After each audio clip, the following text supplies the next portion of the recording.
Master. বাবা, কি ঠান্ডা পড়েছে। আমার বাতের ব্যথাটা খুব বেড়েছে। ঠিক মতন চলাফেরাও করতে পারি না। যাই, বিছানার উপরে গিয়ে বসি। আহ, কি আরাম। বসো বসো এখানে। আর সবাই কই? আর তো কাউকে দেখছি না।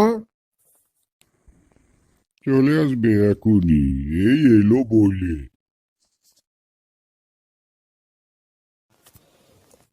দাদু, আমরা সবাই এসে গেছি। বাহ, বেশ বেশ। এসো, তোমরা সবাই একসঙ্গে বসে পড়ো। দাদু, আজকে ভাত খেয়েছো? হ্যাঁ দাদু ভাইরা, তোমাদের দিদা আজকে ভালো রান্না করেছিল। আজকে করেছিল বাঁধাকপির তরকারি, পালং শাক, আর কাজলি মাছের ঝোল। কাজলি মাছ, বুঝলে তো, যেটাকে বাঁশ পাতাও বলে। কাজলি মাছ দিয়ে রান্না করেছিল ঝোল। তার করেছিল টমেটোর চাটনি। আর চাটনিটা কি সুন্দর করেছিল তোমাদের দিদা। কি আরাম, দারুণ খেলাম আজকে। হ্যাঁ, দাদু, একটা গল্প বলো না, আজকে একটা সুন্দর দেখে একটা গল্প বলো। তাহলে শোনো দাদু ভাইরা, তোমরা কেউ দুষ্টুমি করো না, চুপ করে মন দিয়ে আমার গল্পটা শোনো।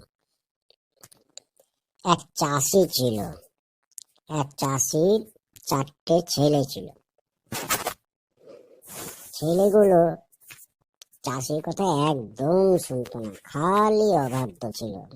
তারা দিন রাত মারামারি করে, ঝগড়াঝাটি করে।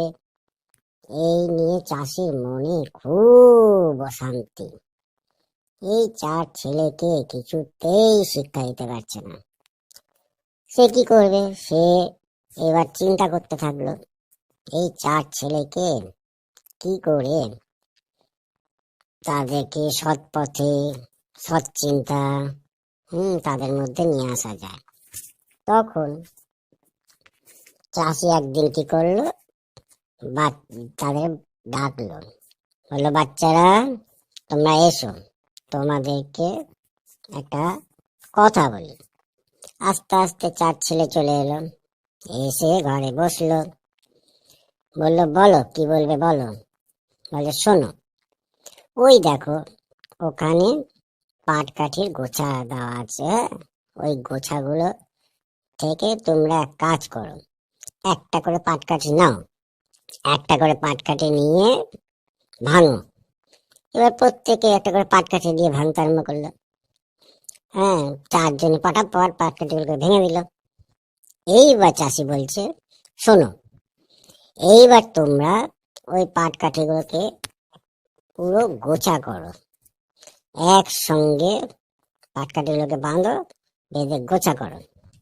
নিয়ে তারা তো সে একসঙ্গে পাটকাঠিগুলোকে গোছা করলো। গোছা করে তখন বলল চাষি, এইবার তোমরা ভাঙো।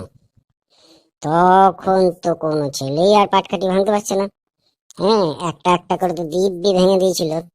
যেই গোছা করলো, এক গোছা পাটকাঠি আর গায়ের জোর দিয়ে আর ভাঙতে পারছে না। তখন বৃদ্ধ চাষি বলল, শোনো, এইবার বুঝতে পারছো, যখন এই কাঠিগুলি একটা একটা করে ছিল, তখন তোমরা অনায়াসে ভেঙে ফেললে।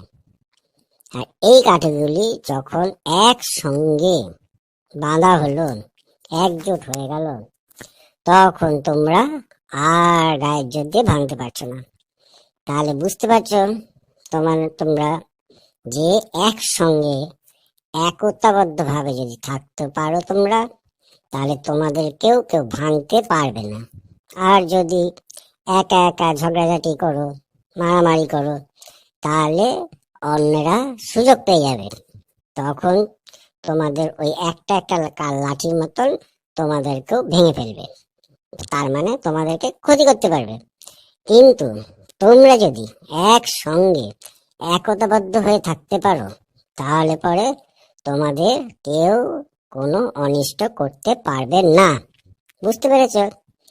তাহলে ছোট্ট দাদু ভাইরা, তোমরাও সকলে একসঙ্গে থাকার চেষ্টা করবে। হ্যাঁ, কখনো আলাদা আলাদা ভাবে থাকবে না, একসঙ্গে একতাবদ্ধ হয়ে যা করবে একসঙ্গে একতাবদ্ধ হয়ে করবে। তাহলে দেখবে তোমাদেরকে কেউ অনিষ্ট বা ক্ষতি তোমাদের কেউ করতে পারবে না। মনে থাকবে।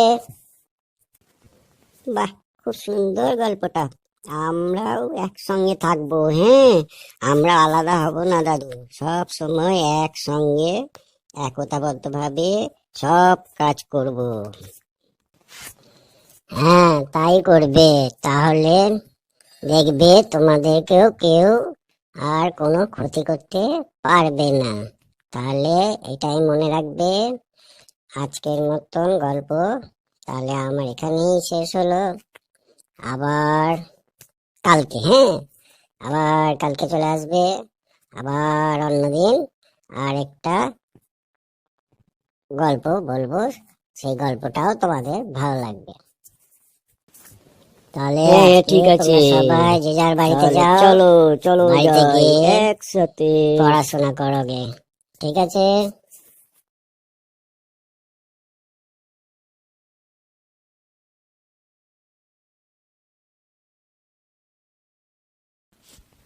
চলো চলো চলো চলো যাই চলো।